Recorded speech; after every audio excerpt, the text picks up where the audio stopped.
അത് പൊളിച്ച് എടുത്തോടി. ഒരു അടിപൊളി ചേർമീൻ്റെ 3 സ്ട്രൈക്കും അവസാനം നമ്മൾ അവനെ പിടിക്കുന്ന വീഡിയോ ഇട്ടത്. ഫസ്റ്റ് സ്ട്രൈക്ക് നിങ്ങൾ നോക്കിയോ, നമ്മൾ ആ സൈഡ് കൂടെ വലിച്ച് വരുമ്പം ഒരു അടിപൊളി സ്ട്രൈക്ക് നമുക്ക് കിട്ടി. യെസ്, നമ്മൾ കേറിയെന്നാ വിചാരിച്ചത് മീൻ, പക്ഷെ അവൻ കേറിയില്ല കേട്ടാ. വിട്ടുകൊടുക്കാൻ പറ്റുമോ? നമ്മളൊന്നും കൂടെ കാസ്റ്റ് ചെയ്തു.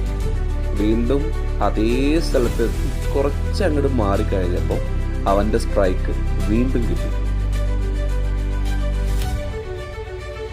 കണ്ടില്ല, അടിപൊളി സ്ട്രൈക്ക്. ഇത്തവണ നമ്മൾ കേറുന്ന് ഉറപ്പിച്ചതാണ്,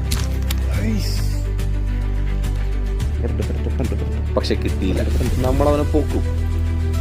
മൂന്നാമത്തെ കാസ്റ്റിങ്ങിൽ വെള്ളത്തിൽ ഫ്രോഗ് വീണ് അവൻ്റെ അടുത്ത് എത്തിയപ്പോഴേക്കും അവൻ ഫ്രോഗ് എടുത്തൊരൊറ്റ ചാട്ടം. പിന്നത്തെ അവസ്ഥ ഞാൻ പറയണ്ടല്ലോ, കണ്ടു നോക്ക്. അത് പൊളിച്ച് എടുത്തോടി. ഞാൻ വീഡിയോ പുറപ്പെട്ടെ. അവനെ എടുത്തോടിയിരിക്കുക. അവൻ എടുത്തോടിയിരിക്കുക. അവൻ എങ്ങോട്ടാ ഓടി? അത് എങ്ങോട്ടാ ഓടി? ഏകദേശം 2 കിലോ തൂക്കം വരുന്ന ഇവന് ലാർക്കിന്റെ ടെലിക്കൻ ഫ്രോഗിലാണ് നമുക്ക് കിട്ടിയത്. എന്തായാലും ഇത്രയും അഗ്രസീവായ മീനെ കണ്ടത് ആദ്യമായിട്ടാണ്. വീഡിയോ ഇഷ്ടപ്പെട്ടാൽ ഷെയർ ചെയ്യാൻ മറക്കല്ലേ. Thanks for watching.